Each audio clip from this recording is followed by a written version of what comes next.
Hello বন্ধুরা, কেমন আছো সবাই? আমি পায়েল আবারও চলে এসেছি তোমাদের জন্য দারুণ একটা ভিডিও নিয়ে। আর আজকে আমি একা নই, আমার সঙ্গে রয়েছে ছোট্ট একটা সেফ। আর আজকে যে তোমরা মাছগুলো দেখতে পাচ্ছ, এগুলো আমরা নদীতে স্নান করতে গিয়ে ধরে নিয়ে এসেছি, একদম জ্যান্ত। আর আজকে আমি আর আমার ছোট্ট সেফ মিলে আমরা মিনি কিচেনে এই মাছটাই রান্না করে তোমাদের দেখাবো। চলো তাহলে ভিডিও স্টার্ট করা যাক। আর তার সঙ্গে এই যে মাছটা দেখছো, এটা একদম ইউনিক একটা মাছ। এটার নাম অবশ্য আমি জানি না, তো তাই তোমাদের দেখালাম। যদি নাম জেনে থাকো কমেন্ট করো অবশ্যই। আর আজকে যে মাছগুলো আমরা রান্না করছি, সেই মাছের সাইজ দেখতে পাচ্ছ তো, এক একটা মাছ প্রায় 2.5 কিলো 3 কিলো হবে। আর সেই মাছগুলো রান্না করার জন্য আমরা কি কি মশলা নিয়েছি সেটাও তোমাদের বলে দিচ্ছি। প্রথমেই একটা বড় শুকনো লঙ্কা, তার সঙ্গেই রয়েছে পাশে 5 ফোড়ন, হলুদ গুঁড়ো, লবণ, জিরে গুঁড়ো, তারপরেই রয়েছে লঙ্কা গুঁড়ো, পেঁয়াজ কুচি এবং ধনে গুঁড়ো। এই সমস্ত মশলা দিয়েই আজকে রান্নাটা আমরা করব। যে মাছগুলো আজকে রান্না করব সেই মাছগুলো ধুয়ে পরিষ্কার করে নিচ্ছি। আর কিভাবে করছি সেগুলো দেখে নাও তোমরা। কি বলো তো, 2.5-3 কিলো মাছ তো, এগুলো কাটা একটু সমস্যার ব্যাপার, তাই আমরা কাঁচি ব্যবহার করেছি।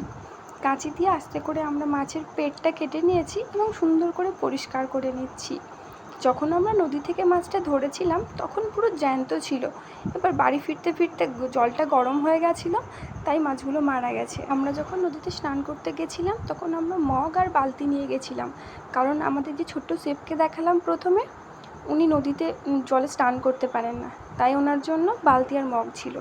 এত মাছ তো আর একবারে খাওয়া যায় না, তাই আমরা 3 কিলো করে 2টো মাছ, 6 কিলো মাছের মধ্যে লবণ হলুদ সমস্ত কিছু মাখিয়ে নিচ্ছি। বাকিটা আমরা ভেবেছিলাম যে ডিপ ফ্রিজে রেখে কিছুদিন পর পর খাবো। এবার পরের ভিডিওটা তোমরা দেখতে থাকো। আমাদের বাড়িতে হঠাৎ করে কিছু গেস্ট আসার জন্য এই মাছগুলো আর ফ্রিজে রাখা হয়নি, সব মাছগুলো আমরা রান্না করে নিয়েছিলাম। আর আমরা এই মিনি কিচেনের জন্য রান্নাঘরের ঠাঁই পাইনি, যে কারণে আমাদেরকে বাইরের ঘরে এই মিনি কিচেনটা করতে হয়েছিল। তোমরা দেখতেই পাচ্ছ, প্রথমে গ্যাসটা জ্বালিয়ে নিয়েছি, তারপর একটা কড়াইয়ের মধ্যে কিছুটা তেল দিয়ে গরম হওয়ার জন্য অপেক্ষা করছি। আর এদিকে আমাদের যত রকমের মশলা ছিল সব মশলাগুলো বড় বড় মাছের মধ্যে মাখিয়ে নিয়েছি। এবার তেল গরম হয়ে গেলে একটা একটা করে সেই মাছগুলো আমরা দিয়ে দিচ্ছি। আর এই মিনি কিচেন করার পিছনে যার হাত সব থেকে বড়, তিনি আছেন ক্যামেরার পিছনে, আমাদের ছোট্ট সেফ। আর আমরা এই ভিডিওটা বানিয়েছিলাম সবার ঘুমিয়ে যাওয়ার পর, কারণ সবাই জেগে থাকলে আমাদের ভিডিওটা বানাতে দিত না।